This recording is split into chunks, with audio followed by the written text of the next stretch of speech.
Hey everybody, welcome to episode number 69 of Cameron's Nostalgia Podcast.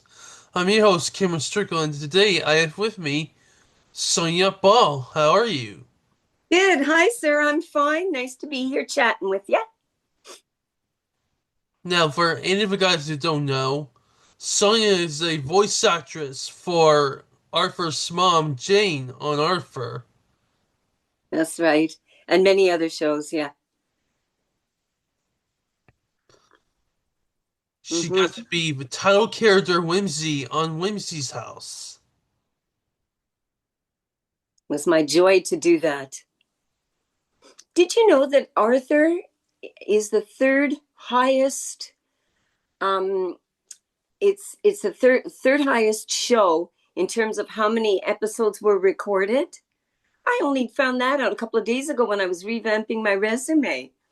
I had no idea it was they had that many episodes recorded that it's third in the world, the third highest amount of episodes recorded for any show. I mean, wow, eh? I guess people like it. Mm. Won a lot of awards, that show, too, eh? I'm proud to have been a part of it. We just finished recording some Arthur podcast shows. That was fun. Yep. And she was the voice actress for Fred's Head. You remember, yes. Fred's Head. Oh my gosh. I played a little Japanese lady. Of course, I don't know if it's politically correct now to do accents of other ethnic origins, but yeah, that was fun, that show. And she was Huggle Cat in the busy world of Richard Scarry. Yes, yes, that was fun. They flew me from Montreal to Toronto every 2 weeks, and we would record a whack of episodes every two weeks. Yeah, it was fun. And also, he was Spookley the Square Pumpkin. Yes, I really enjoy playing that character because he's a shy little guy, and he's kind of like been picked on because he's square and stuff like that. And I really enjoy going into that character. He's such a sweet little fella, yeah. Nice. Let's begin our first question. Okay. How did you get interested in voice acting? Well, I'm a singer originally. That was my thing, and I was at a gig one night, and the bass I was fooling around like I frequently do and did, doing voices in between sets. And the bass player said, "Oh, you're good at voices." He said, "You should go down and audition at CNR Film." He said, "My girlfriend does voices." It's been so long now, I don't remember that lady's name, but it was through a bass player in a band that I was in. He told me to go to CNR. So I did. I auditioned, and then they told me about this workshop for dubbing, which I didn't have a clue what dubbing was. But I went to this workshop and kind of got the idea, and then started getting hired, at CNR Film in Montreal very frequently, because I'd taken the workshop and they realized I could do a bunch of voices. And yeah, so that's how I started. Now we're going back now. That was in the late or early 1990s. Yeah, I think it was like 1990 or something, 91 maybe. Anyway, it was back then. That's when I started. So, what was your first voiceover gig? I think the very first one, oh yes, I played um oh god, I gotta remember, not Little Bits, that came after. Um oh gee whiz, what was it? Not Samurai Pizza Cats, although I did do that one. I've forgotten the title of the show. But I worked with such a lovely cast, and we stayed working together for years and years after. That was the first of the shows that we started together, and it was Rick Jones, Terrence Scammell, and then we started getting hired for so many things in the Montreal area, and it was the beginning of a vast number of years of employment. Yeah, but sorry, I don't remember the name of the very first show. But any other questions? You got to be Joey in the Genie family. Oh, you know more about me than I do. What did I do that? Oh, okay. You know, like I was saying to you the other day, Cameron, like after years and years, 30, 35 years of doing voices and different shows, you're jumping from studio to studio, and you do maybe 2 3 different shows a day, 5 to 6 days a week. You forget after a little while some of the ones that you did, and I'm sorry, but I well, thank you for reminding me about that one. Mm-hmm.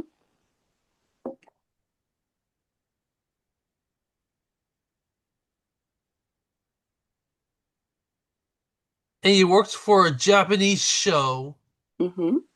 where you got to be Miss Jane Watson. Miss Jane Watson. What was the name of the show, Cameron?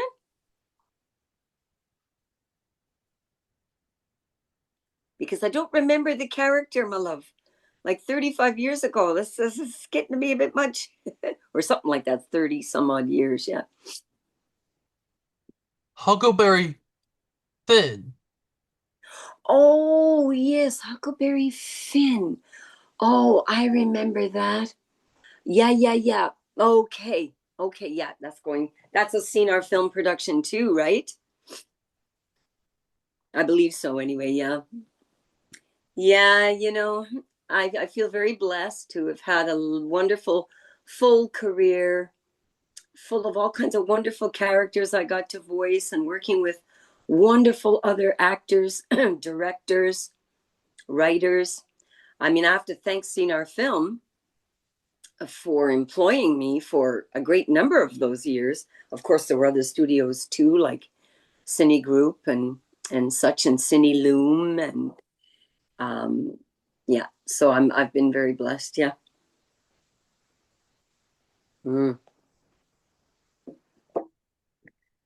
And it's a pleasure to kind of be here and have a chance to thank God, to thank the world for enjoying the cartoons, and for being, and all the fans out there. We don't get often a chance to touch base with audiences, unless you're on, like, a show has some kind of touring program where you get to go and meet the public and that. So, Cameron, you're giving all of us voiceover artists a chance to say thank you to the fans, to talk about something we love to do, and to be recognized for what we do. We spend, some of us, decades doing it, and people like yourself make it possible for us to talk about it. So thanks for that. Cheers.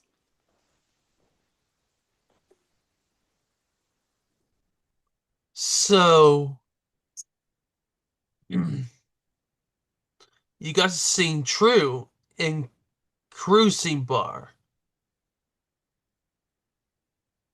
Oh, I in Cruising Bar. You see, I totally. How did you know this? This I looked on. There's a couple of sites where you can find different things out. But yes, I would say the biggest of the roles was Arthur's mother, because the show is such a hit. Spookley the Square Pumpkin. There's been a Disney Channel. Disney picked it up.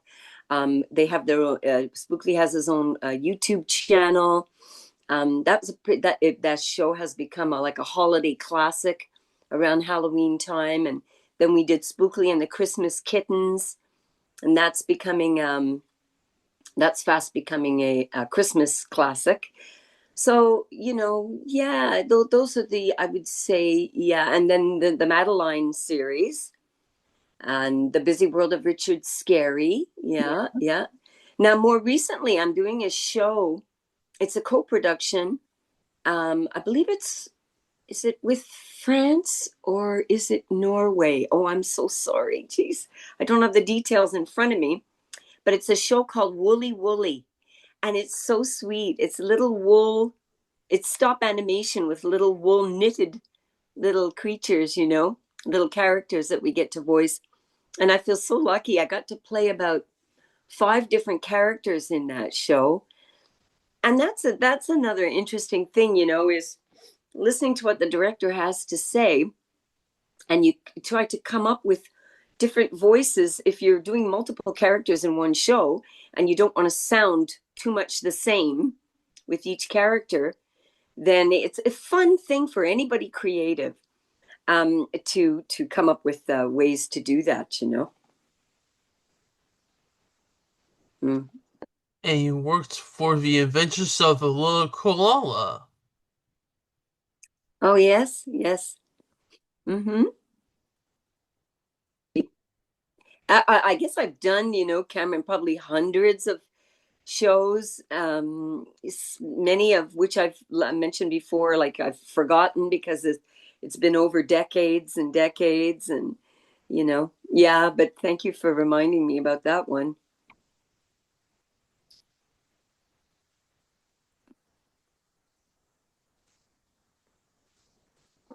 You got to work for the Little Bits. Little Bits. Now that was one of the very first series. I played Brownie Bit in that Little Bits show, and the director was a wonderful man that I really owe a lot of my career to. He was the director. His name was Tim Reed. Now he's passed away now. He has beautiful children, a lovely wife, very nice people.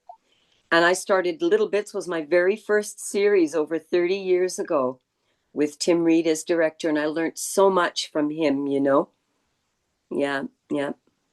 Good memories. Nice. Mm-hmm. And you got to work on a client for My Lovely Bank. Oh, I was just yeah. That was my little temporary foray into live action. But I found, like, I was having so much fun doing voiceovers, and I was so busy, tell you the truth, doing it, that to also have a live action career and do film on top of that, when I was already working full working days from 9 in the morning till sometimes 10 o'clock at night, I realized I couldn't do it all. But My Lovely Bank was, I think, starring Dean Hagopian. Now, Dean Hagopian ended up doing voice work a lot of voice work, as these years have gone by. And he lives not too far away, just across the border in Ontario, in a town called Maxville. And we just did some work together recently. So it's been a lot of years, and he's still around. He's in his 80s, but he sounds great. He's doing great. Yep. He played the big cheese in Samurai Pizza Cats. Hmm. And he was in My Lovely Bank. Yeah. And you got to work for various characters on Ovidie and the Gang. Oh, a video game,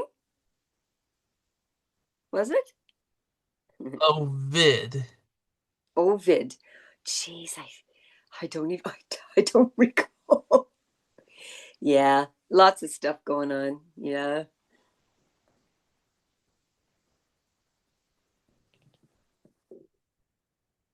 And you appeared on Ford, the Man of the Machine, as a character.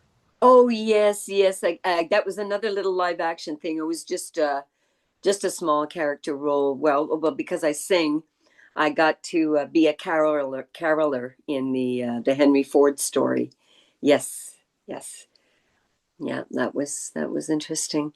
It was a lot of fun. I love showbiz. I love hamming it up, Cameron. I swear to God. And you worked for Jungle Book. Oh yes, yes, and I did Jungle Book. Yeah. Hmm. I don't know if it's still on the air or some of these shows we do. They do have repetitive seasons and reruns and all the rest of it, and some of it sinks slowly into the sunset, as they say. And I never know. I don't even watch TV, so I don't know what's happening with a lot of the shows that I do. And you worked for Samari Pizza Cats. Samurai Pizza Cats, yes, that has a cult following. That show is very popular in certain countries, extremely popular. Like I believe it is. Yes, it is in Norway that it's got a big following. Oh, there's several other countries. Yeah, it's got quite the little cult following.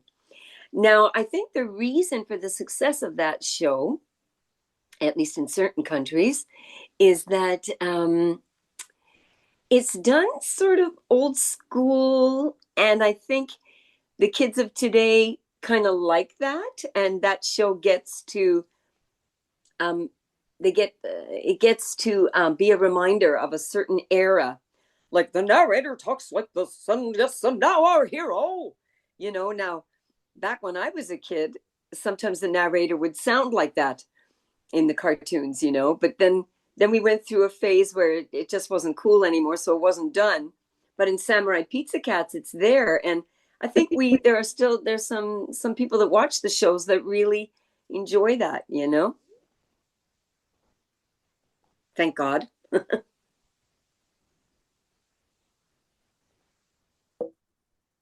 And you worked for the Little Flying Bears. Oh yes, yes, the little flying bears. Yes, I was a character in that show. Forget the name, but I was a character in that show. Yeah. And you worked for Clyde. Oh yes, yes, Clyde. That was the first show. Thank you very much. That's the very first show I ever voiced. Yes, over at CNR Film. I believe it was CNR. Was it CNR? Yes, I think so. Yeah. I'm just going to turn off my phone. I don't know if that was me dinging or you. I think it was me. I'll turn the phone off. There, oops, it was Lise. Okay. Yes, Clyde. Yeah, well, that was fun. That was the beginning to a whole life I never realized, I never dreamt I'd have. It's funny. I used to watch Judy Garland sing and watch The Wizard of Oz and all the fun characters in that show. And so when I was how old was I? About 10 years old, I was on a show on Canadian TV called Tiny Talent. And I played Dorothy and The Wizard of Oz. No, sorry. I played, forgive me. Yes, I was Dorothy and I was the Cowardly Lion.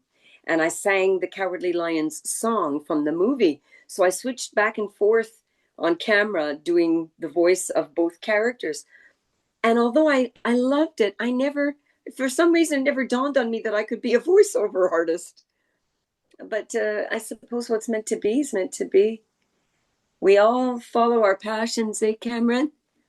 In life, the things that bring us joy, and to be able to earn a living at it is a real blessing. Yeah. Hmm.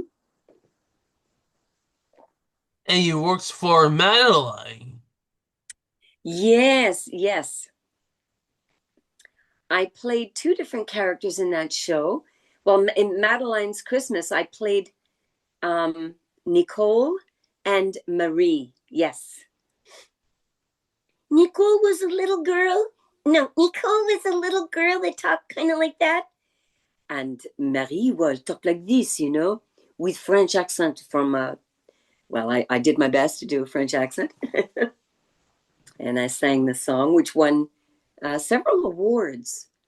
Actually, that show, Never Give Up on Wishes. Well, it was called Wishes, and it was written by Jeff Zahn. It's a very pretty song. Anyway, that it's featured every Christmas. Yeah.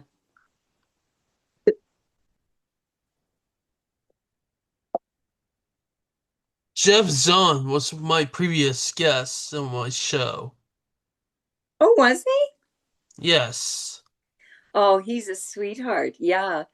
Yeah, Jeff Zahn. Yeah. Been working with him on several different projects over the years. He was kind of a musical fixture over at CNR Film, along with Jeff Fisher, keyboard player, um, Liber Suburana also did some music, I believe, over there. Yeah, some fine talent. Yeah, some fine talent involved.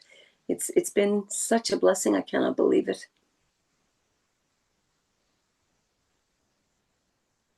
And You've got the list of shows there, eh, Cameron? yes, I should have it in front of me, but I don't. I'll let you direct everything.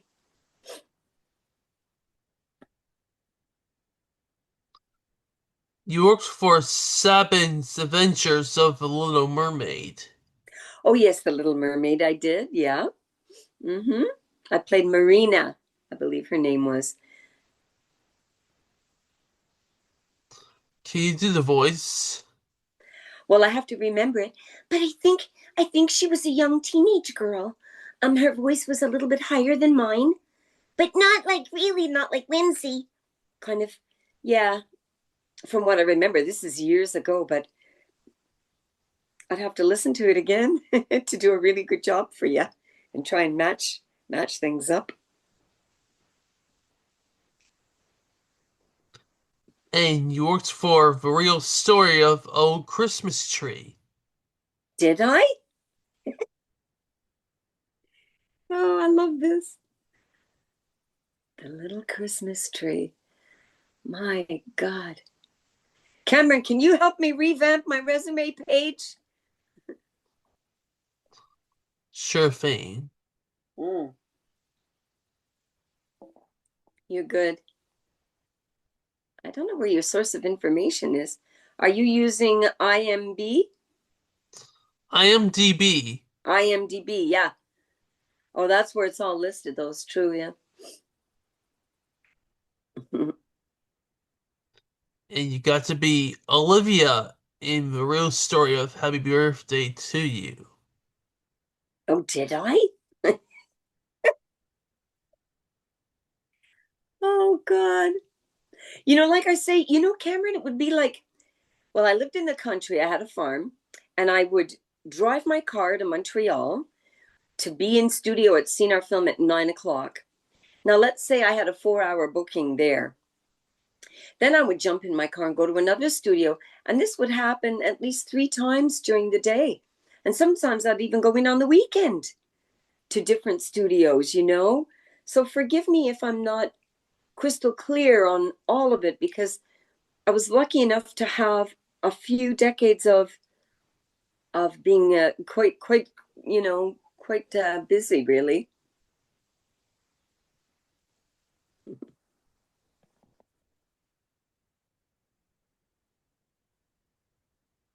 And you got to be um one of the voices of the bunch of Munch. Oh yes, Bunch of Munch. Yes, Robert Munch, I believe his name was. Yeah.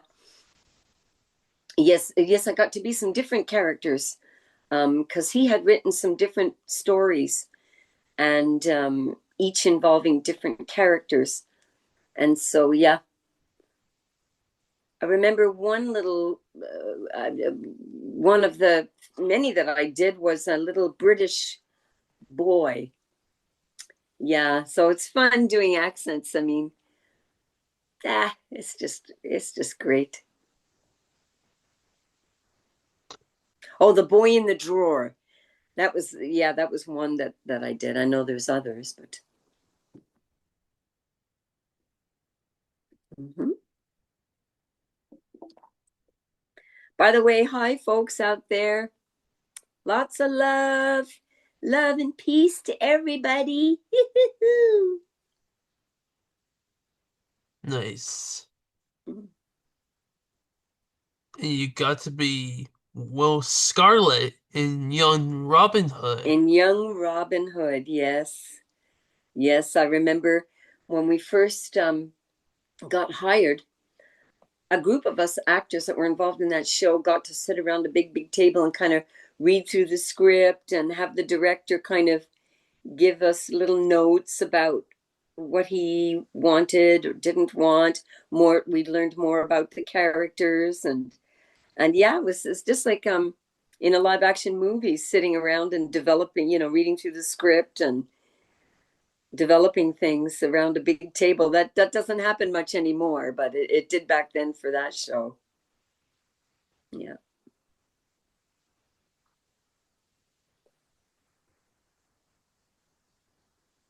And you worked for The Real Story of. Oh, wait, we just talked about this. Hmm.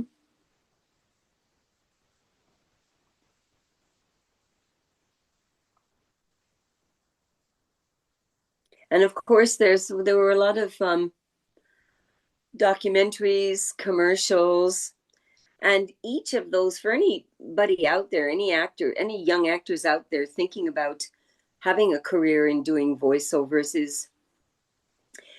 is my little bit of advice. I've done some coaching for some young people, and for anyone out there, I just want them to know that imitation, okay, there's nothing wrong with using imitation by listening to other actors that do commercials, voiceovers, documentaries, because it gives you, you can add it to your toolbox of things and sounds that you can use to create your own character and your own spin on things. And there's no harm in that, because documentaries um, are often read like a certain way, depending on the feel of the documentary. The director will tell you how they envision that.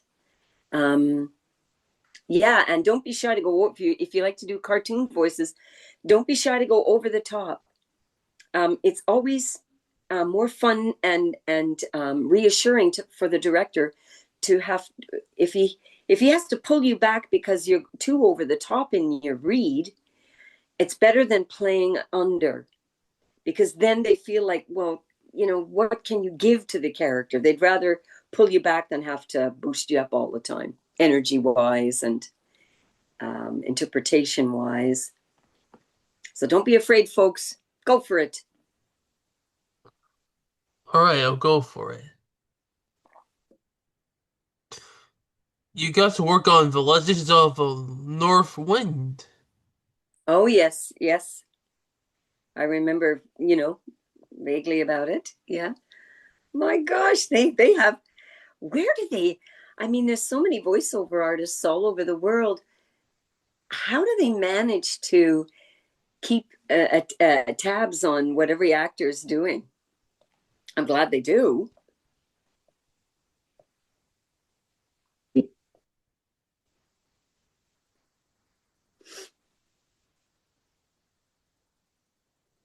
You got to work on The Legend of White Fang.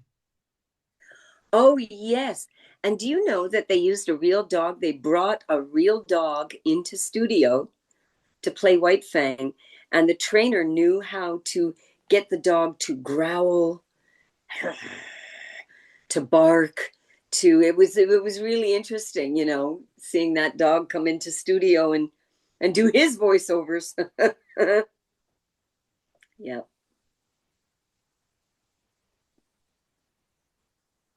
And White Fang was done by Jed.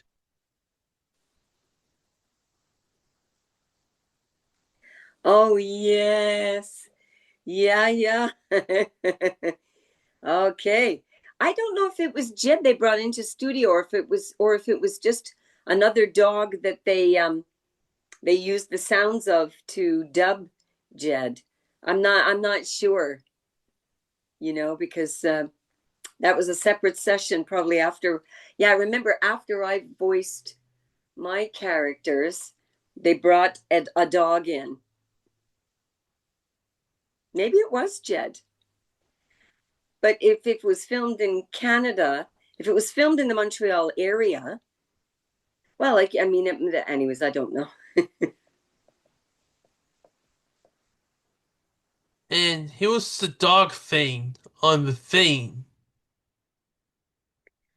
Who was the dog? What was that now? Sorry. He appeared on the 1982 film, The Oh, Thing. the thing. Oh, did he?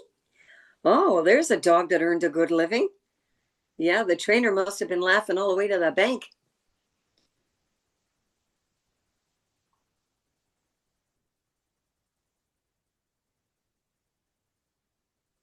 And he worked for Gulliver's Travels.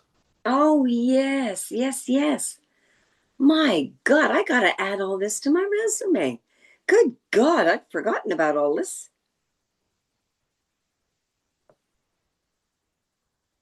Yes, and I remember at Cine Group we did The Hunchback of Notre Dame.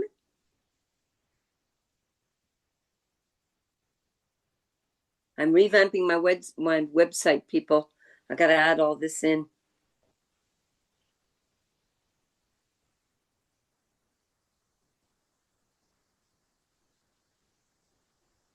Thank you for the reminder on all this, Cameron. Yeah. And you got to work on the Heritage Minutes, Oh, did I?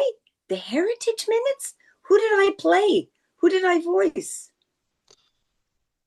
the additional cast. Oh, I'm just part of the. It might have been ambiance. Sometimes as voice actors, we will also get booked to come in and do ambiance sessions, which crowds or background characters that add to the total sound bank.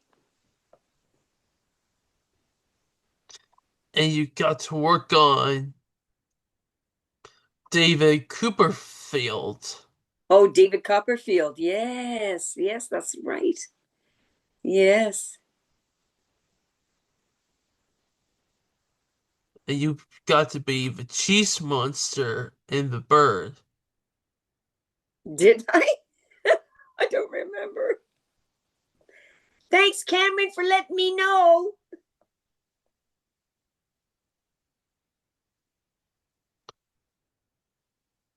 You got to work on the return of the North Wind.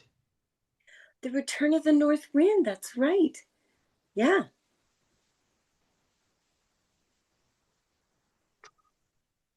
Well, in the busy world of Richard Scarry, you Mhm. got to be Huggle Cat. Yes. Right. Yeah, yeah, that was in Toronto. I got to fly to Toronto every couple of weeks and do that show. Yeah. Huckle Cat. Can you do the voice for him? Oh, well, it's been a long time, but sure, I can try. He just had a little boy voice, kind of like this age, and hi, hi, Loli. Hey, want to go outside and play with me? I think he talked kind of like that. He was oh, I don't know, about 8 years old, 7, 8 years old, kind of thing, and yeah, I think I did him like that, if memory serves. It's based on the books, eh? Have you read the Richard Scarry books? I'm going to be honest. I hadn't known about it prior to having been hired. The director will give you an idea of what they want for the character. They'll show you pictures, and then you try to come up with a voice that you think might suit the character. And I guess that's what I did. And I guess they liked it. And I ended up, yeah, I was lucky enough to get to play Hucklecat. Hi, Uncle. Hey, how's it going, Cameron? Good. Nice to talk with you. How's Lolly doing? Louie, well, he's still kind of low to the ground, but he's okay. He's my buddy, you know. We have a lot of adventures together, Loli and me. Sure was. Sure is. And I think there's video games too now for Hucklecat. For the busy world of Richard Scarry, I should say.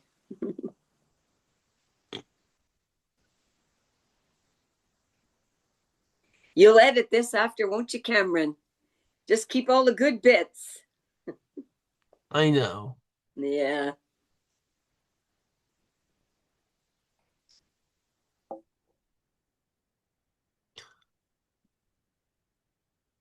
You got to be in a video game called Jagged Alliance.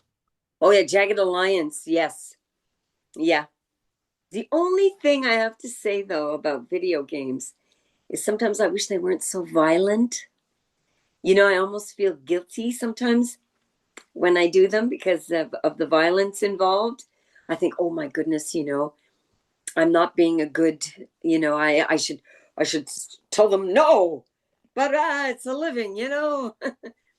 And I guess, but anyway, yeah, Jagged Alliance, I did, yeah.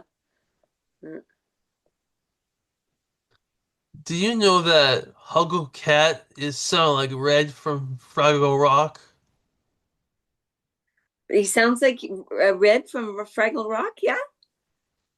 Yes. You know, the closest one time I did a character um, uh, um, for a show called Mega Babies. And I played this little character, and he had a very scratchy voice. What's you gonna get us in trouble? And I never get to play. Yeah. And it did sound a little bit like the Fraggle Rock character. I wasn't doing it on purpose. It's just sometimes that'll come out of me, you know, a little bit of texture in the voice. It's good for certain characters. I know. Yeah. And you got to be Wimzie. Yes, got to be Whimsy. Yes, yes, yes. Um, and Whimsy was just a little girl like this, and she is in a daycare center, and she likes to have fun. She's a little dragon with horns. I think, you know, to do cartoons, it's good to have a little bit of little kid in you, still alive, like not too, you know, not too blasé in the world. Not you have to have a little child that's still alive within you as an adult, and then you can color things with the emotions that brings, you know. Anyway. And I did show you this. Yes. Yeah, oh my gosh, that brings back memories. Yeah, thank you, Cameron. Whimsy's house, you're special. I remember it, you know, again, you know, vaguely. Hi, Wimzie. Hi, Cameron. Nice to talk with you. So, how's Horace? Horace, well, sometimes he bugs me a little bit, and Sometimes we fight, but most of the time he's my buddy and we get along okay. How is your mom? Oh, right. Yes. She was played by a wonderful actress named Jane Woods. Mom, Mom, I don't want to go to bed. And she would respond, and yeah, it was fun.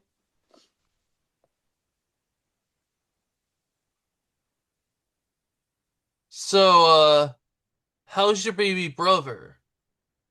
Oh, Bobo. Oh, Bobo, Bobo, what are you doing? Don't do that. Hey, you know what?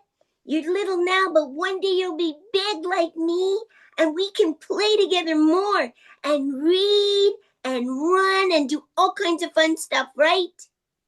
Yeah, Bobo was played by another wonderful actress. Her name is Liz McCrae. She's from Montreal. I wish Liz McCrae would be on my podcast. Yes, yes. I don't know how to contact her. It's been years we haven't, um, you know, done the show together. And I don't know where she's at or what she's doing these days. But yeah, she probably would do it too. So, So, my dear. Well, thanks for having me on your show.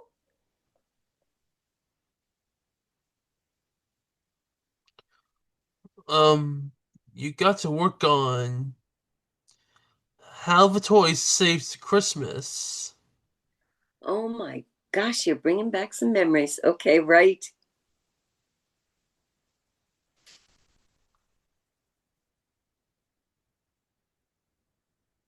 Right. You got to play jingles. Oh, did I? Okay, yeah. Certain shows like The Hunchback of Notre Dame. I got to play an older woman, don't you know? And she said, oh, that's right. Oh, well. So it's fun to be able to do, some of these shows that you're mentioning. I might have played someone Who's a little bit on the older side and sometimes really, really young. So again, for actors, young actors out there, work on putting some texture in the voice, because that texture, if you deepen your voice, because I know on one show I played a tree. Yes, in Woolly Woolly, I played a tree. She was a lovely, womanly tree and loved everybody. So work on your texture and your depth, and then try and bring the voice up. Play with the work on those things. And because the more versatility that you have vocally, well, the more work you probably get, and the more variety of characters you get to play. Or if you specialize in one thing, that's fine. One sort of, or just a couple of tones, that's fine too, because you'll get hired because you can do that well. So everybody has to just be themselves. And but if working on those things is a good idea, just generally, because it creates more flexibility in the voice box. Okay, I'm done with my protein drink. Sorry, Cameron, I do go on, eh? Uh-huh. Uh-huh. Oh, you have all kinds of different people on your show, hey? You got to be Angelica in the magical adventures of Quasimodo. Quasimodo. Oh, yes. Quasimodo. Oh, yeah, that's Angelica. That was the old lady. Yes, that was her. Oh, of course. Well, surely that was her. Yes, Quasimodo. I said the hunch. Was that the Hunchback of Notre Dame? Is it Quasimodo another name for the Hunchback of Notre Dame? Cameron, do you remember? Hmm. Anyways, yeah, go on. All right, I'll go on. Mm.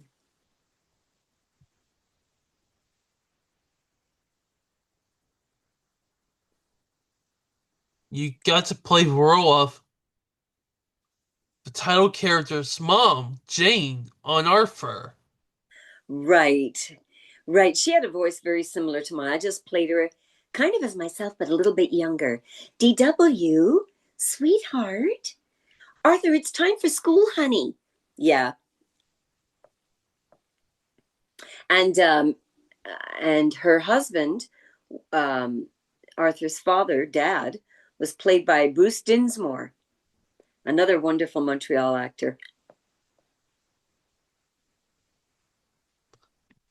Have you ever seen this internet meme? Falcon Punch.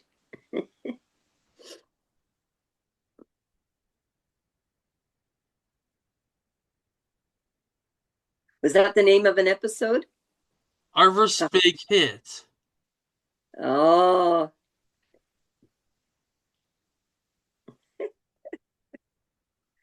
that's Arthur. Yes, sirree. Oh, he looks like he's ready to sock somebody right in the kisser.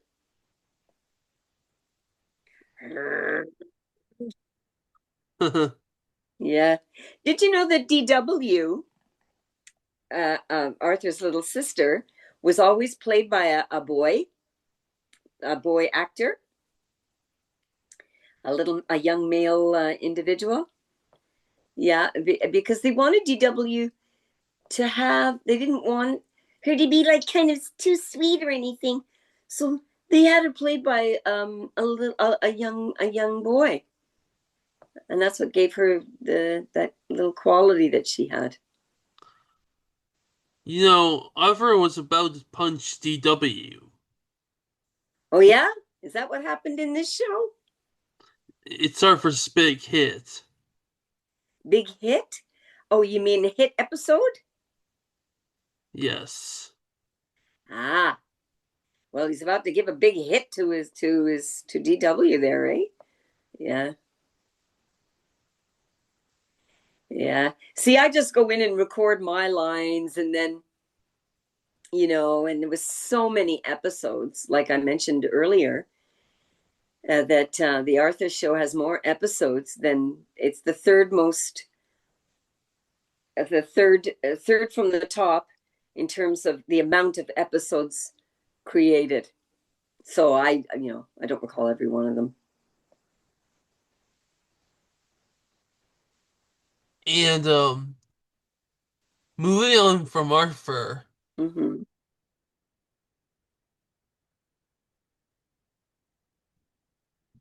you worked on a show, you worked on a TV movie called Whiskers. Oh, yes. Now that was a lot of fun. I played a cat. And so I had to purr. I had to do all kinds of cat sounds for that movie, Whiskers. Yeah, that was a lot of fun being a cat for several hours. And you got to work on the Wumbles. Oh, the Wumbles. Yes. That I had to do a British accent for that. Right. Yeah. If memory serves, yes. And you got to be Anita in Princess Sissy. Oh, yeah. Right. That's it, different, a variety of shows, a variety of characters. And you often didn't get the script in advance. You just go in, and it's either on a big screen with the dialogue running underneath, or it's original voice work, and you get a chance to read through the script a little bit more when it's original voice work. But it's not like you get a lot of big rehearsal time doing voiceovers, folks. I got to let you know. You're hired, you go in, you'll watch the character once, so you'll do a read through, and hopefully you're good enough that within, 3 takes or so, you're done. So you learn to kind of be quick. Yeah.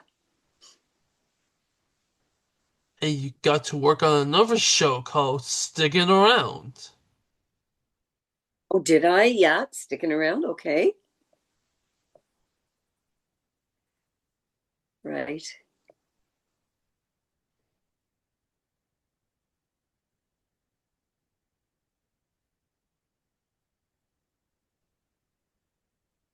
And you worked for the Country Mouse and the City Mouse Adventures. Oh, yes, yes, yes. That's right.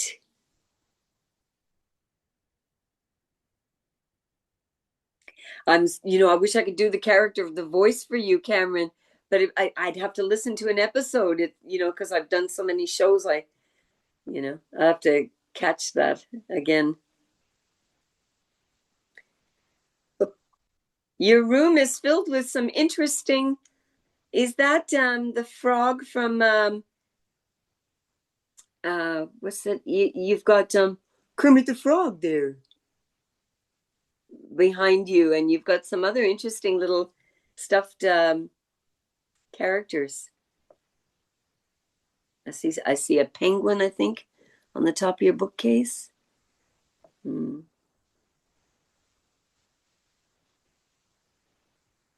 Oh yeah, look at that. I don't have my glasses on, but you've got all kinds of. Well, thank God for people like you that watch these shows and appreciate that type of programming. And another TV movie that you worked on was the radio announcer for the girl next door. Oh yes, hey, okay, a radio announcer. So yeah. And now, ladies and gentlemen, we take you back to our programming schedule. Yeah, yeah, yeah. So different kinds of reads for different characters. Yeah.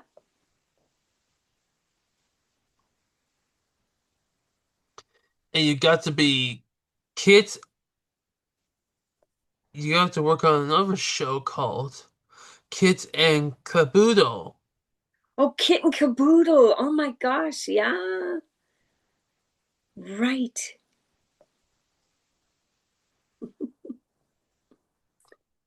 My gosh. You got to be Head Getty and Fluff. Yeah. Okay. Keep going, Cameron. I will. Keep reeling them off. You got to work on Ripley's Believe It Believe or it or not. Not. Yes. Yeah. Oh my. Yeah. So lots of shows over the years. Yeah. Yeah.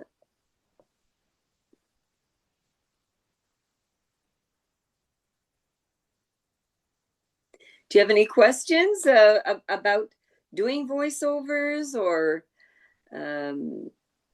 now some of these shows, some of your audience may know and some they may not know. Um, yeah. Well, even the ones you don't know were fun to do, folks. I got to tell you. Got to be Lola in Charlie and Mimbo. My gosh. Yeah. Okay.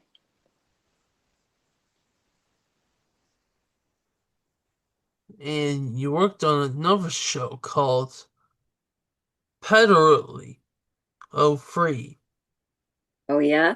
Okay.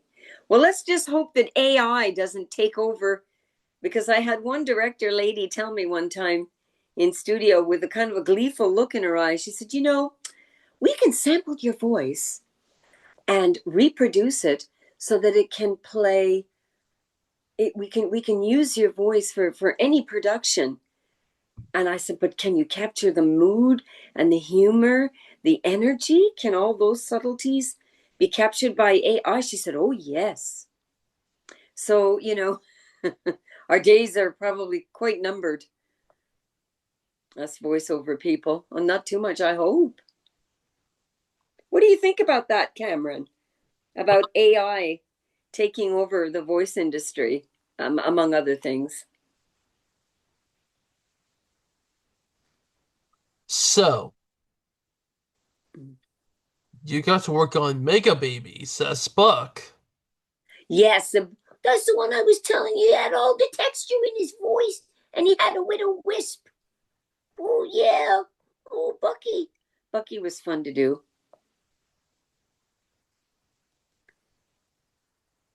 But there was a lot of toilet humor and snot in those shows, and I think it got canceled after one season.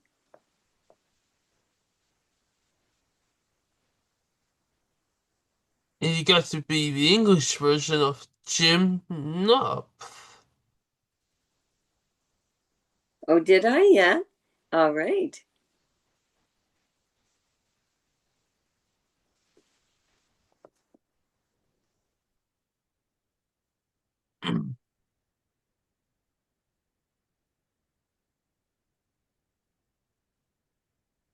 You got to be Lulu in Rotten Ralph. Oh, Rotten Ralph. Yes. I think Rick Jones was in that too.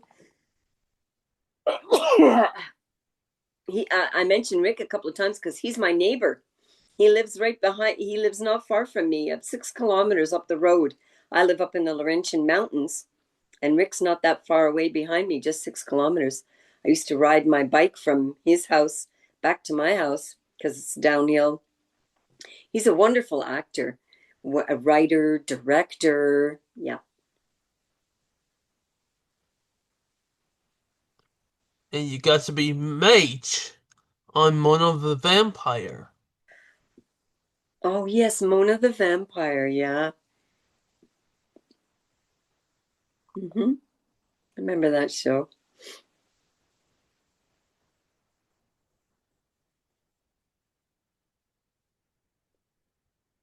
Going for a year of 2000, Mm-hmm.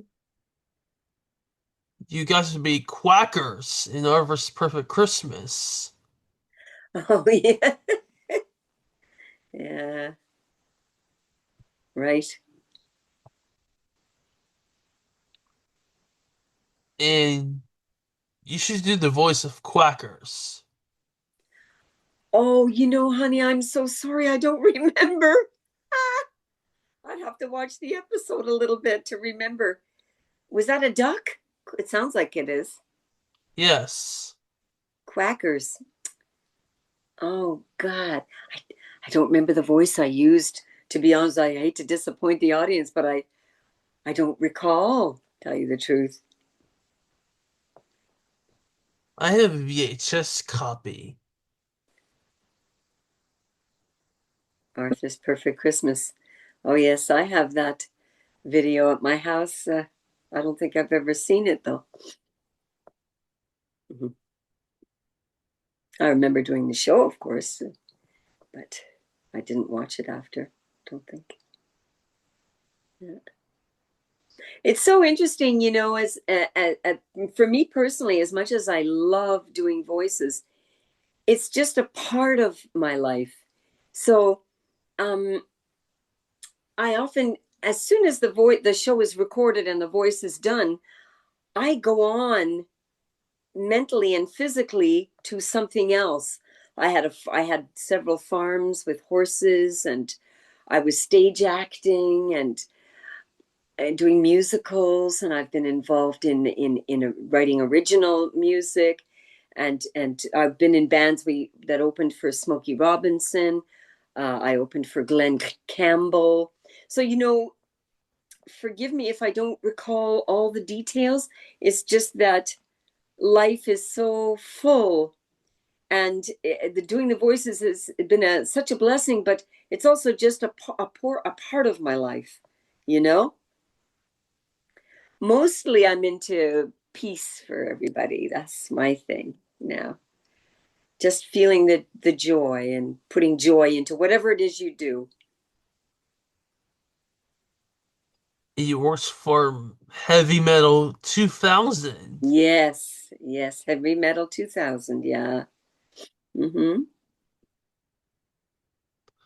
and The Lion of Oz. And The Lion of Oz. I forget what character. Did I play Dorothy? Did it say who I did there? Cameron's my manager now. He works for Better or for Worse. Oh, did I do a couple of episodes? Oh yeah, I think I did, yeah. For better or for worse, yeah.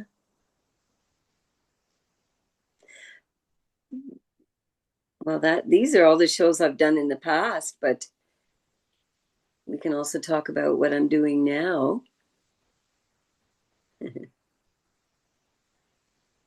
I'm lucky enough to still be doing it, age 68. I'm not as it's the business has changed, so I don't have nearly the schedule I used to have. But I still have a couple of series on the go, and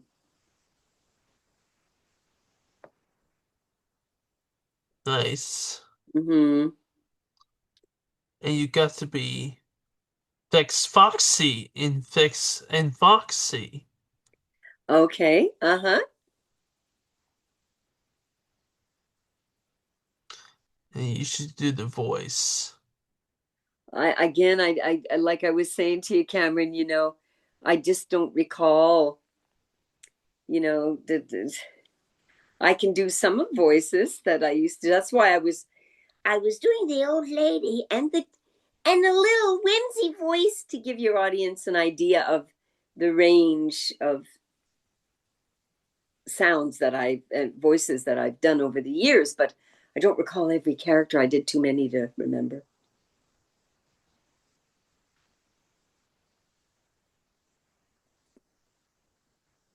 What else do we have here? I don't want to bore the audience to tears with all this, with all these shows, older shows.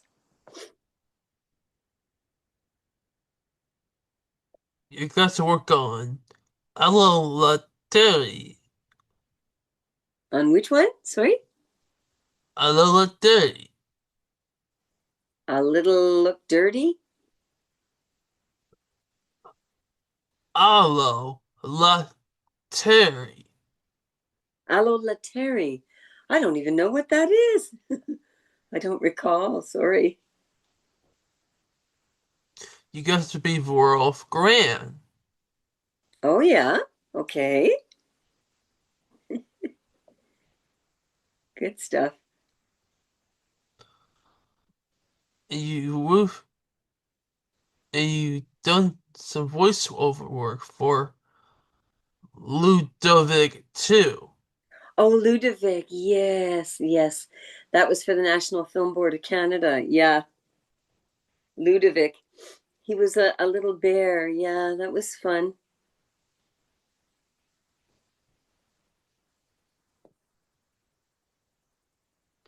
And you got to be one of the voices for Wizard of the 8. Oh, yeah. Okay. Uh huh.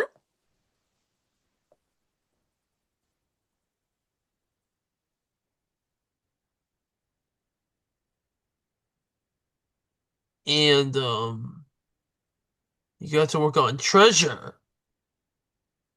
Oh, yeah. Right.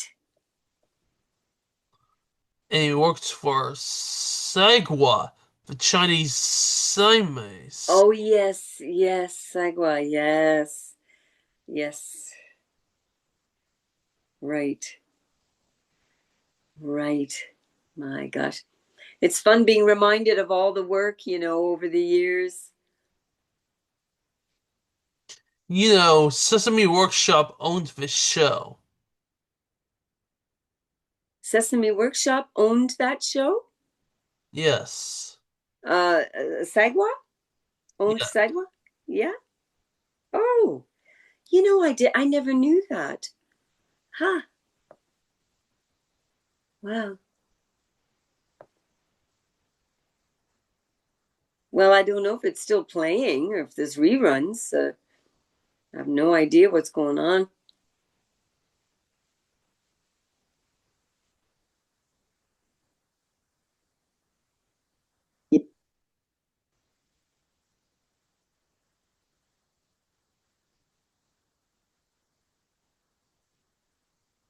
So in 2002, got to be the English version of The Lost World. Oh, yes. Yes. And you worked on another short film called Glasses. Oh, Glasses. I think that was for the National Film Board as well. Yeah, it was a little short film. Yeah, animation film.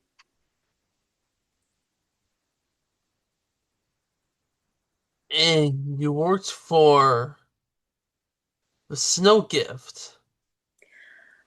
The Snow Gift.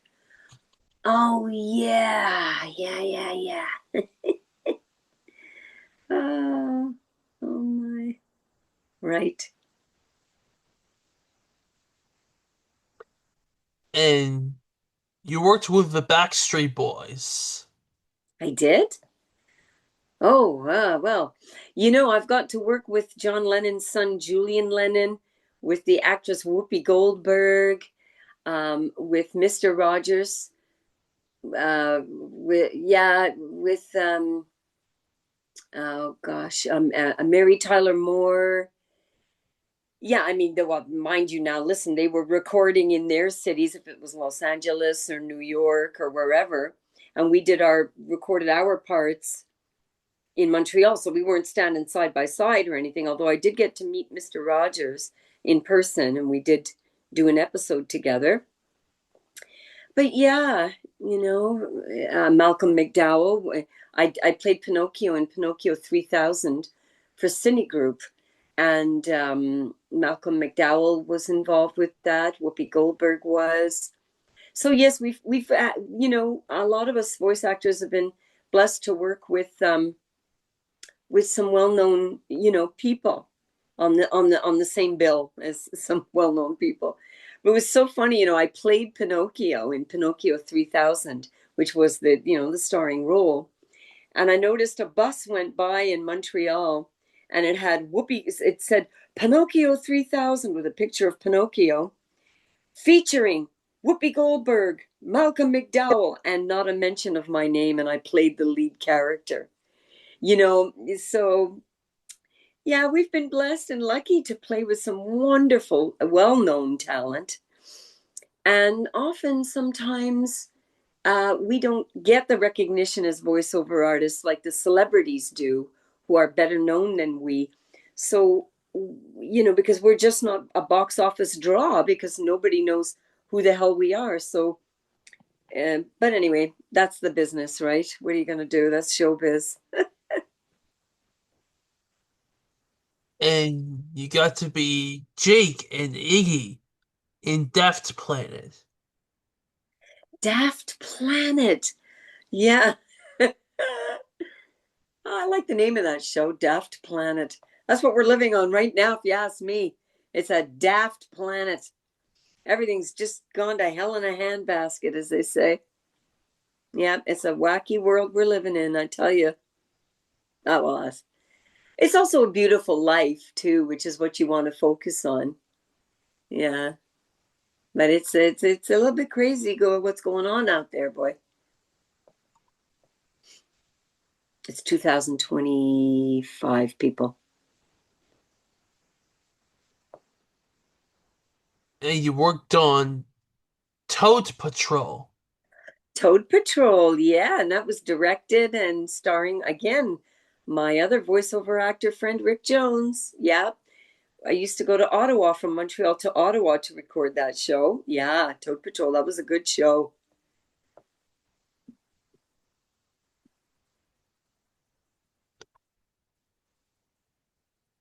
And you worked on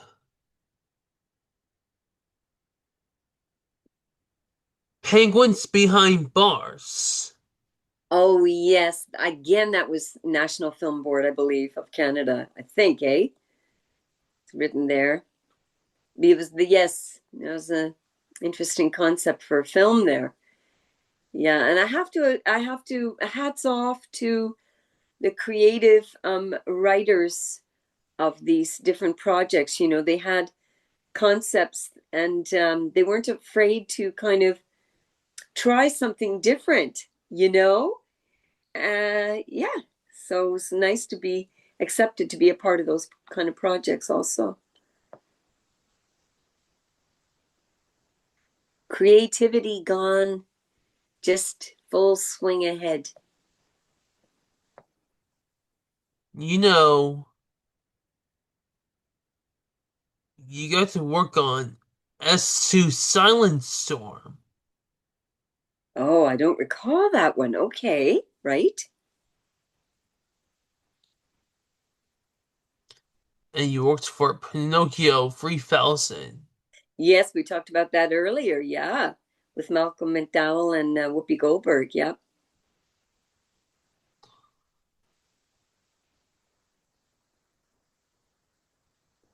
And people can see me playing Pinocchio and some just a little handful of some of the characters that you've mentioned. It's on my website, www.sonjaballvoices.com.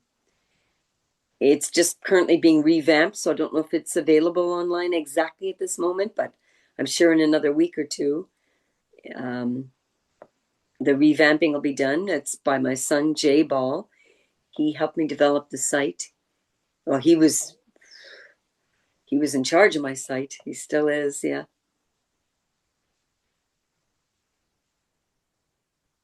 And my son ended up actually doing some voice work too when he was about 10, 11 years old. Yeah, he was doing some voice work. He just now he owns his own skateboard company called Studio Skateboards. But he did dabble in voice work for a few years, for a little while.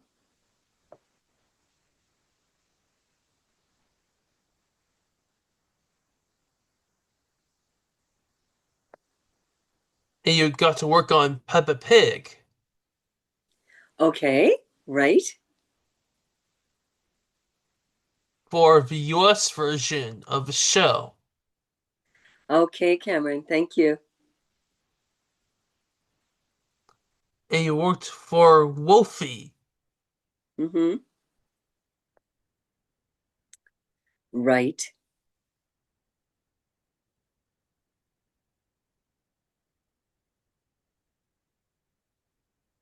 and you got to play the role of Svetlana on Oh, Rap. Svetlana. Yes, she was Russian. Svetlana was big woman, you know, because sometimes the director will come to you and he'll give you a drawing of the character. Svetlana was built like a refrigerator, you know, and she talked like that and was very, very big. Svetlana. Yeah. Meanwhile, I only weigh 100 pounds and 5 feet 1 inch tall. And he works for Creep School, Creep school, yeah. Right. Yeah. where you got to play the role of Elliot. Right. I have a picture of that at home. Yeah. I have one of the cells that the animator worked on, yeah. Could you show me the cell? Sorry? Could I show you the cell? Oh, I don't know where in the house it is. We moved here 3 years ago, and I haven't set up a studio with pictures of all my characters and all that. I probably should have by now, but I I haven't done it, so I don't know where the cell is. I'm sorry. I'd like to show that to you. Where would it be? Oh gosh, it's in a boxing storage in Lachute. Yeah, I put a lot of my stuff so much over the years. I packed it in boxes and put it in storage. Sorry, Cameron. I wish I could show it to you.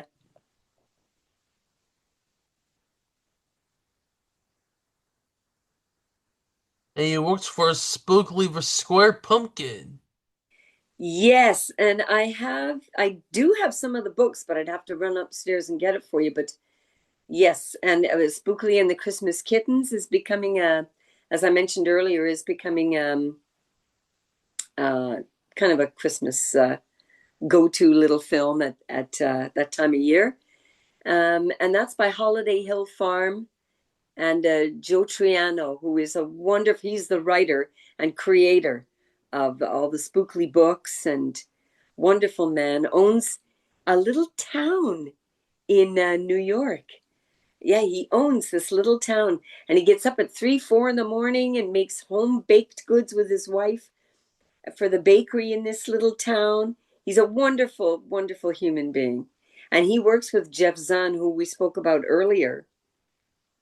So Jeff Zahn and Joe Triano, the creator of Spookley, work together on the project, on the series and the shorts, and they've got Spookley has his own YouTube channel now, and folks or parents that have kids, if you're out there, try the Spookley. There's some wonderful original music written by Jeff Zahn for that show, and Joe Triano's a wonderful little character.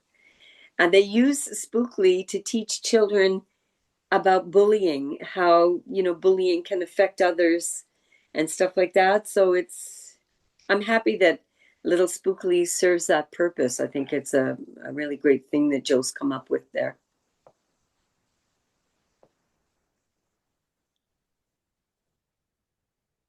You worked for Postcards from Buster. Okay. Postcards for Buster? Was that a spin-off of the Arthur show? Yes. Yes, okay. Yes, okay. Yeah, right.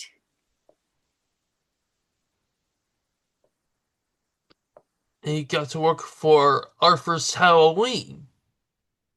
Arthur's Halloween, okay, right.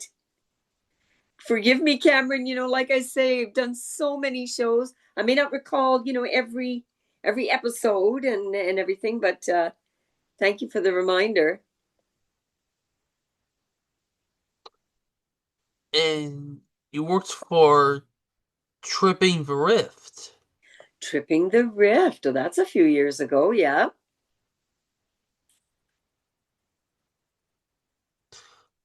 And you worked for the Tophus, Oh, I don't, okay, okay. Mm-hmm.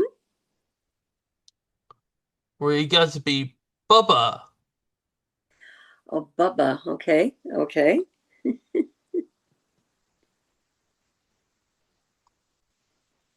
I'm just a working stiff, people.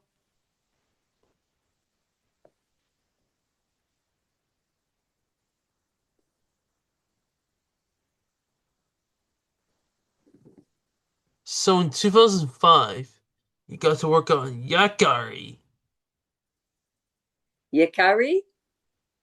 Yes. Okay. We're getting a little more up to date now, folks.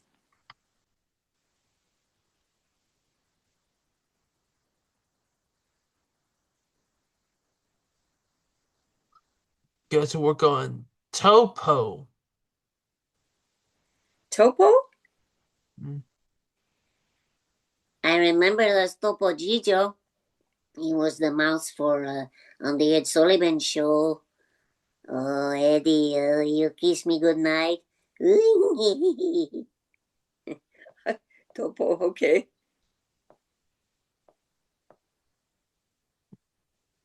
And you got to work on another one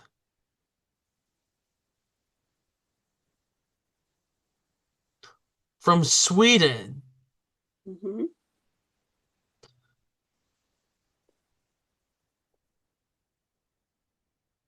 And I just show you a poster.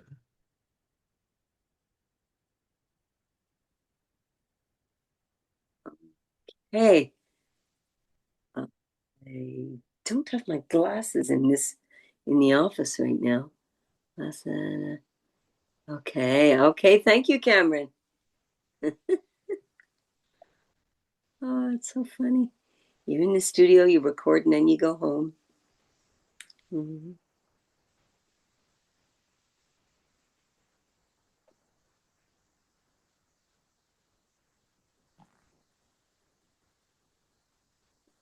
And you got to work on X Doug X. Okay. X Dog X. Jeez.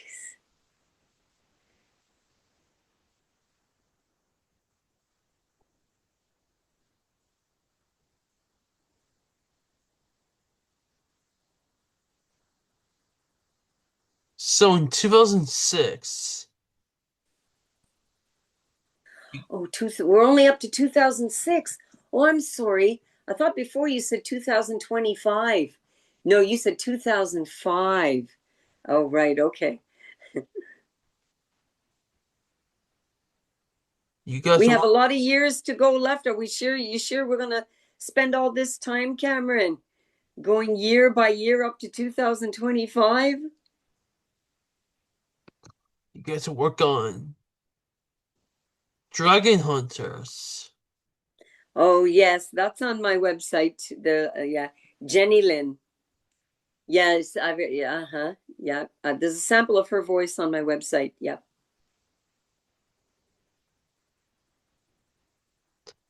You got to work on Martin Madden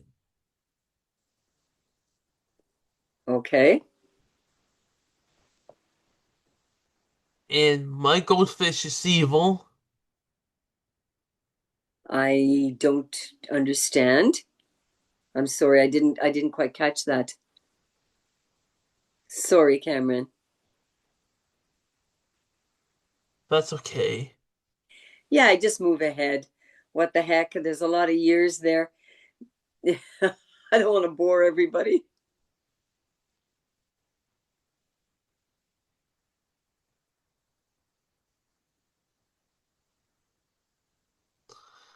And another video game was just called Beowulf the Game. Oh, Beowulf. Yeah. Right.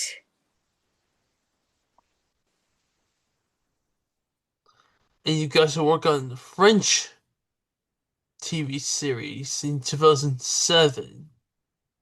Okay. A French TV series?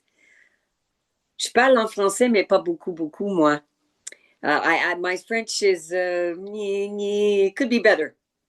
I try though. I practice my French with people that I meet, store owners and stuff like that, or different folks.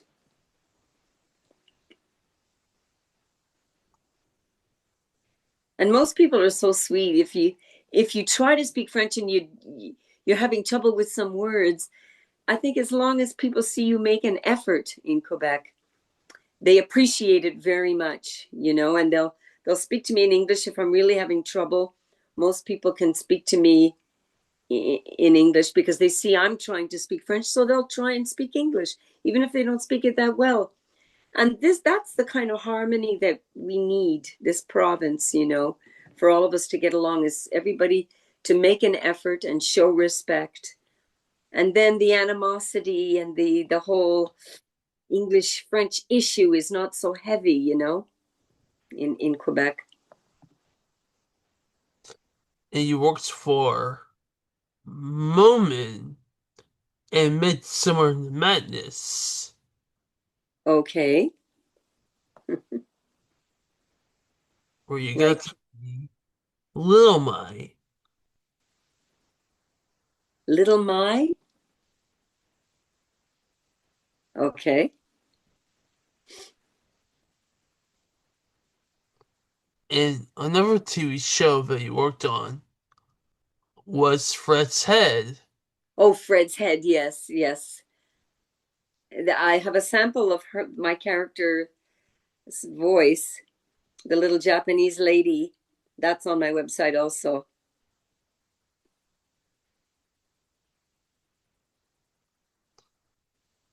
Was it for Spectra Animation? I could have been, yeah, very possibly. I mean, if it's not indicated there, I'm not sure. Once again, Cameron, with the years, it's hard to recall every who produced what and who, I don't recall. Sorry, love.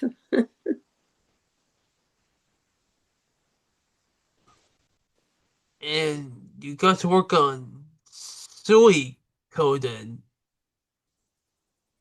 Oh, I don't know. Maybe just talk about the ones everybody knows or that most people may know. And another show you worked on was Go Fret. Oh, Go Fred. Yes. Yeah. I believe that was a CNR production.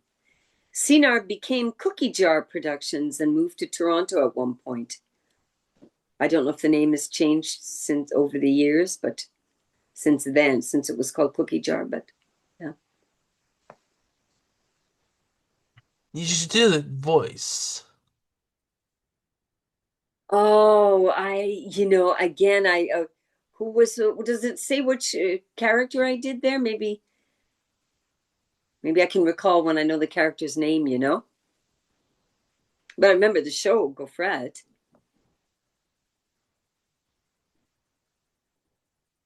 Well, we can move on if you like, All right.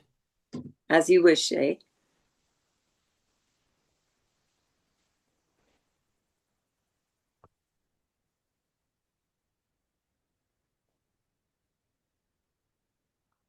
Another show you worked on was Ludwig in 2009. Oh, yes, Ludovic. Yeah. That was for the National Film Board, I believe. Canadian National Film Board. Oh, gosh. The building was just off of the 40, and it looks like there's not much going on there anymore. I don't know what's going on. Maybe they must have moved their building. And another show you worked on was the Beta Mm-hmm. show. It got to be Jaden. Okay. Mm-hmm.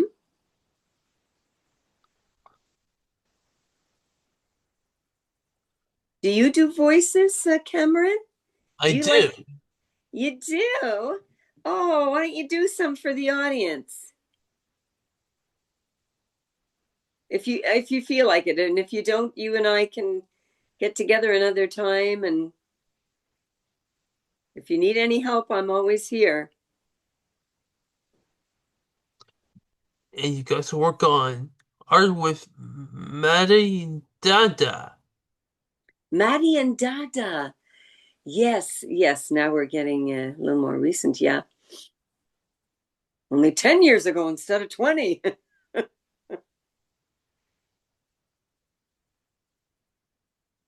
And Inuk. Inuk. Yes. Yeah.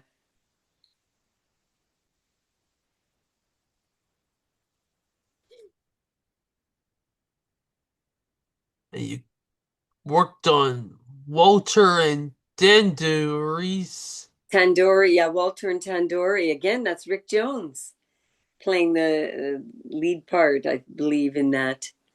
Walter and Tandoori. Yes, and I believe there's a sample of that show on my also on my website.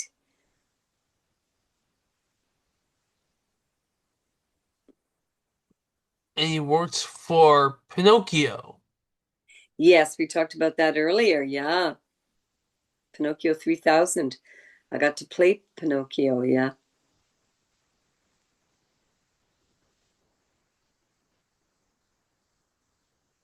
And another show you worked on was Gawain, Okay. where you played the role of William. Okay. Okay. Right. Yeah, sometimes I got to play little boys as well as female parts. I got to do some male parts, which is fun. And I think the reason is I can kind of pitch my voice a little bit lower and give it sort of a bit of an edge, you know? And that would be really different than doing Wimzie. Yeah.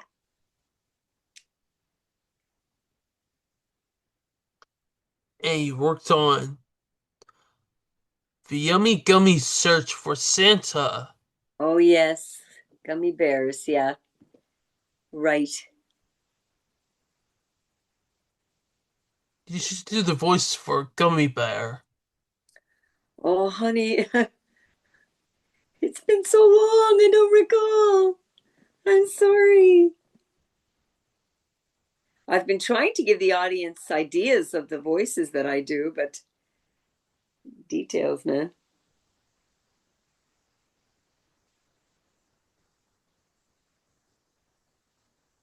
Hmm.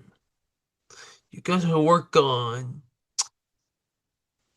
The Legend of Zarya. Of Zorro? Zarila. Zarila. Oh, I don't. Okay. Uh huh.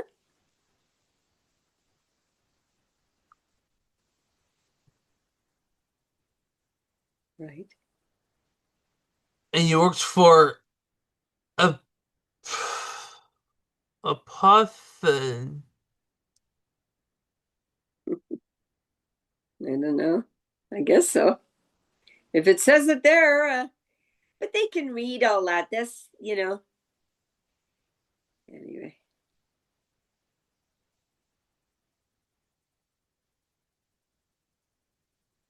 So you say that's I IMBN, eh?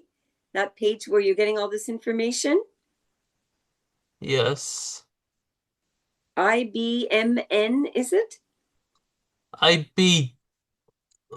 I am. IBD. Sorry, Cameron, I interrupted you. IMDb. IMBD. Yeah, okay. So, folks, just go to IMBD and read all about it if you want to. It's IMDb. IMDB. Right. Thank you, Cameron. Yeah, thank you. IMDB. What did I say? IMBD? IMDB. Okay. It, you got to work on Snow Time. Oh, Snow Time. Yes, that's a movie we did just a few years back. Yeah, where I play, I think my character's name was Jack. That's well, he's a little kid, oh my boy, and he's got this snow cap, and yeah, it's a pretty cool movie. I also got to play in that movie Manilow.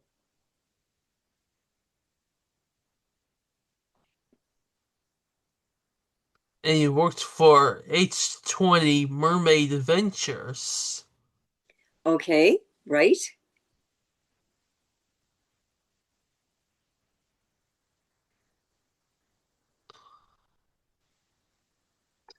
And another video game that you worked on was Deus Ex. Oh yes, Do X, yeah. Yeah, that was fun. I played a Czechoslovakian um leader of a cult. Yeah. Yeah, that was fun. That was really, and I got to do my first motion capture work in a huge studio with the suit on with all the little sensors that sensed your movement. So that was the first time I'd ever done that. That was quite an interesting experience, actually, for that video game. Yeah. Proud to have been a part of it. That was fun. And you worked for Sarah. Okay. where you play Rita. Okay. So I should just on my resume pages just give everybody the website that you're getting all this information from. I'll just leave that there so people can go to it and see all, because if I wrote it all down, it would be tiring to read it all.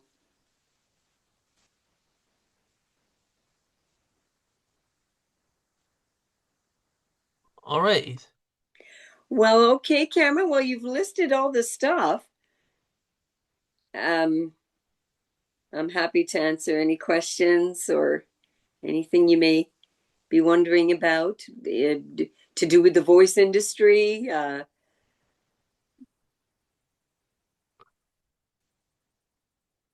Should I keep going? No. Well, I mean, you can if you want to. I think that this will need to be edited down, Cameron, because it's too long and boring. You know what I mean? Not for me, but for people listening, because there's long pauses between each thing that you're mentioning, each character and stuff. But anyway, as you wish, my dear. I'm here. I can stay on a little bit longer, but not too much longer. You worked for um let's see. The Winter in Wonderland Mm-hmm. and Bella de Sebastian. Oh yes, Bella and Sebastian. Right, right. Yeah, now we're getting more recent. Yeah, yeah, yeah. Go quickly through them so we can move on. Yeah. You got to be Marge in Fingerling Tales. Oh yes, yes. Right, right. That was a fun show. Okay, keep going. Yeah, we'll just run through these quickly and move on. You got to work on Troll, the Tale of a Tale. Yes, and I got to play at least 4 or 5 different characters for that. That was fun. And you got to work on Race Time. Race Time, which was a follow up to Snow Time. Yep. Again, as Jack. Yeah, I think Manilow was in that one too. Don't recall. All right, and moving on. You got to work on Pain and Friends. Pain and Friends. Ping. Pint. Oh, God, I don't recall. Okay, keep going. Right. Thank you. And you worked on Truly Tales. Oh, yes, Truly Tales. Right. Keep going. Yeah. We're getting closer and closer to 2025.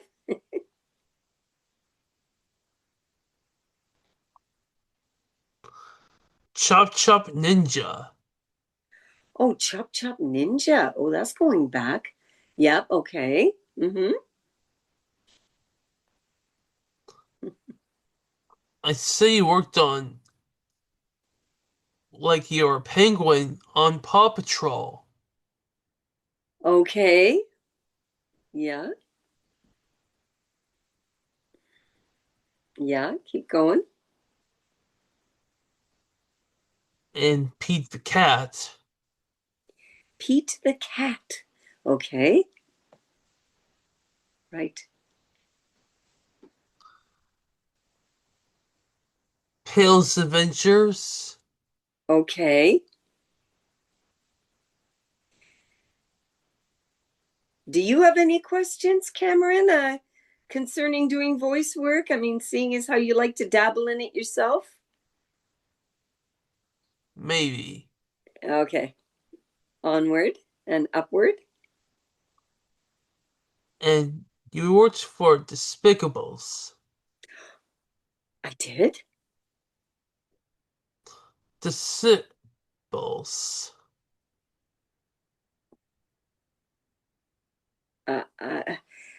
Because I've seen the movie Despicable Me. Is this a derivative? The Despicables? Geez, I don't recall. Yeah, I don't know. Anyway, go ahead. It's only a video game. Oh, it's a video game, right? The Despicables video game. Oh my gosh. I am missing so much stuff in my resume you would not believe. I've got to give them a reference to IMDb.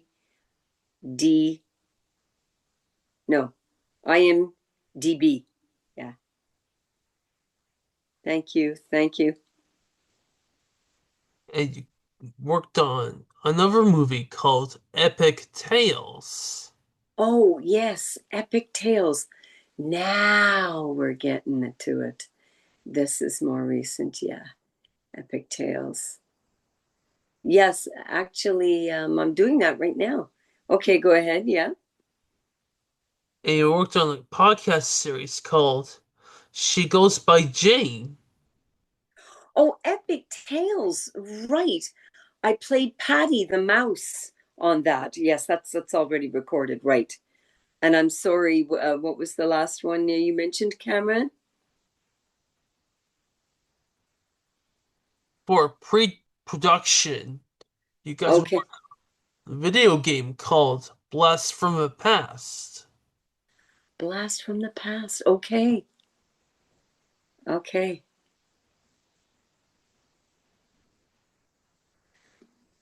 Thank you, Cameron. You're welcome. So Spookly. Yes. Spookley. He's a real sweet little guy. Kind of shy. Gets picked on a lot because he's square. He's not quite as normal looking as some of the other pumpkins. So he gets picked on, but he's really sweet. Hey Spookly. Hi, Cameron. How you doing? I Good. hope you don't get bullied like I do. I don't get bullied. Good. Well, you're lucky because just because I'm a square pumpkin, people sometimes like to bully me. But I'm learning to hold my ground and still believe in myself no matter what. Wouldn't you say that's a good thing? Yes. Yes. And that's what Spookley teaches children. And I like that. I like being able to help other people. Nice. Right on. Okay, Cameron, do you have any other questions? I think I'll have to let you go pretty soon. I did show you a clip. Okay.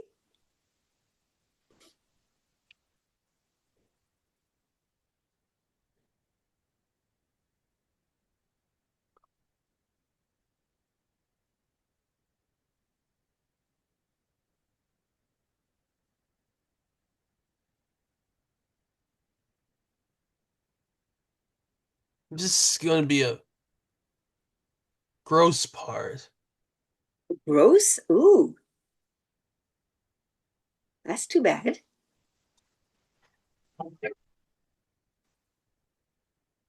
Mom, DW's going to throw up. Oh.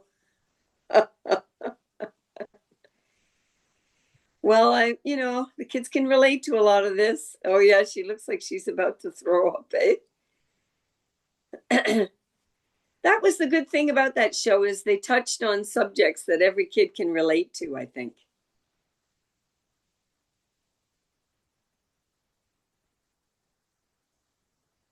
Oh, that is gross.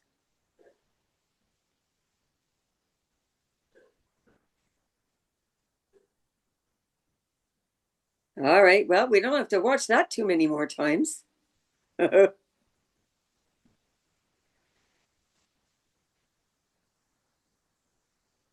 and I did show you two more scenes. Okay.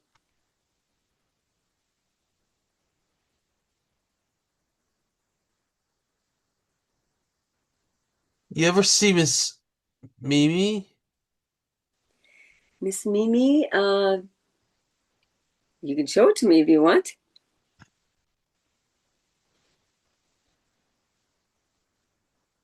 You know, DW hates spinach.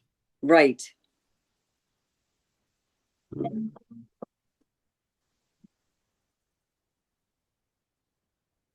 the bowl goes flying. On the waiter. Oh.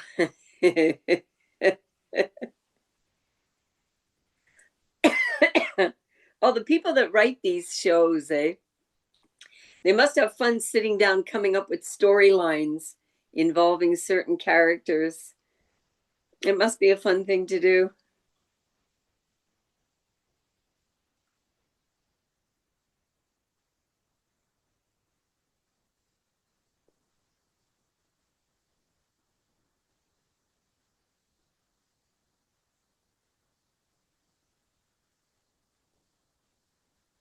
You ever see Miss Mimi? Like, You can remind me by showing me something if you want. I don't think I play Miss Mimi though, right? I mean, but that's okay. I mean, I just don't recall.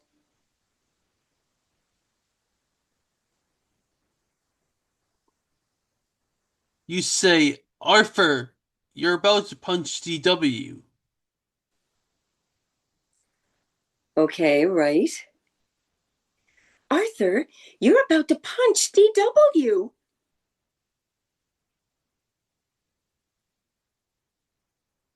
Told you not to touch it.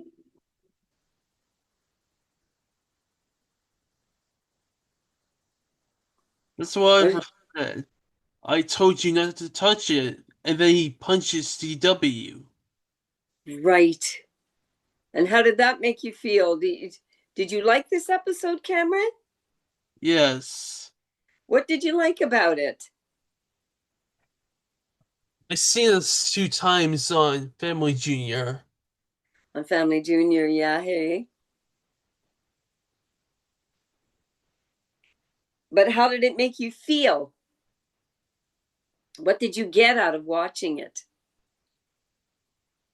Well, I saw that on public television. Mm-hmm. Right.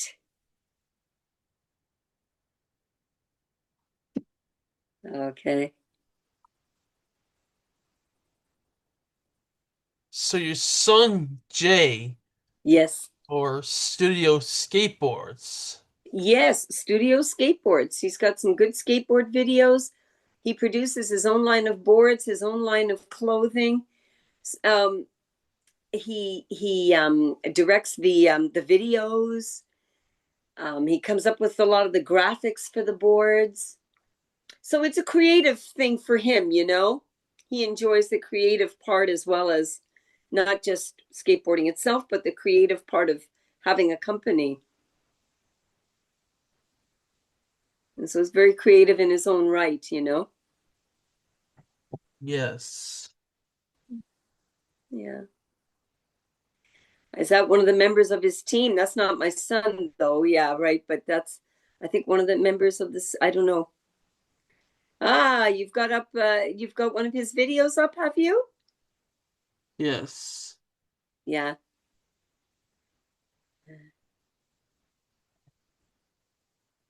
I love my son very, very much.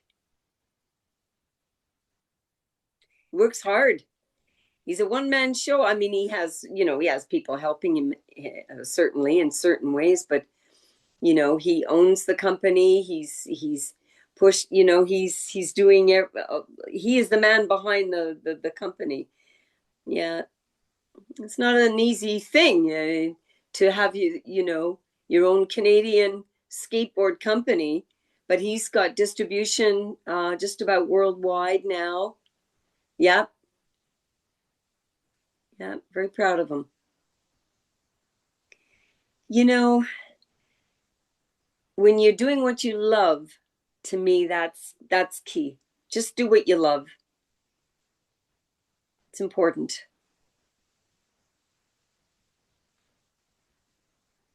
I just need to talk to Wimzie. This is Wimzie. Hi, Cameron. How you doing? I'm doing good. Are you happy today? Yes. Yeah, me too. I'm happy to be talking with you. And I seen your show on Tubi. You did? Tubi, eh? I gotta tell Sonja that she's got to go on to Tubi too. Right, Sonja? Okay, Wimsey, I guess I should. Yes, no, you know what? You're right. Oh, that would be great. Then you could watch the same things Cameron's watching.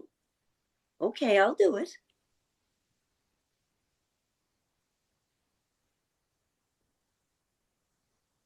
Well, nice talking to you, Cameron. I guess I'll let you go. I'm getting hungry now. Yaya made me something to eat. I should probably go and eat it.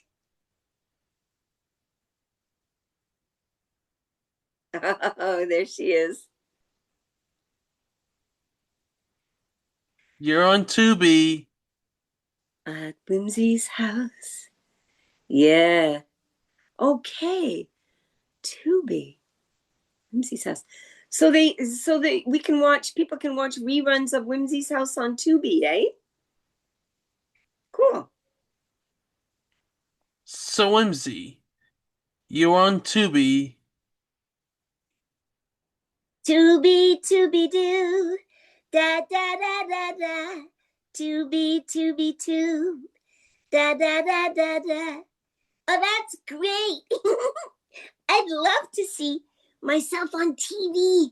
Cameron, that'd be so cool.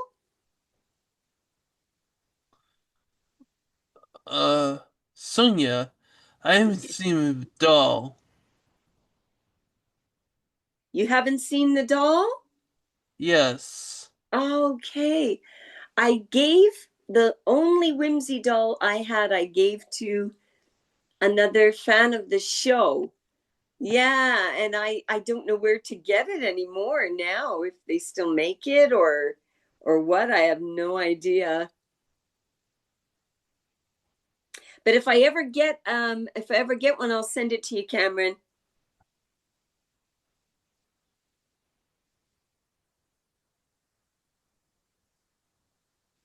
Well, it's been nice talking to you. Should I let you go now? Um, Hold up. I just want to say something. Oh, please do. Whoa, Sonja, thank you so much for your time. My pleasure, Cameron. Thanks for having me. Is there anything else you'd like to say? Anything else? Well, just that I wish you love and peace for everybody. Follow your dreams. Do what brings you joy. Enjoy this life. It's a gift. That's all I have to say. Wimsey, you say that Wimsey's house would be on PBS Kids. I think so. You can watch Wimsey's house on PBS Kids.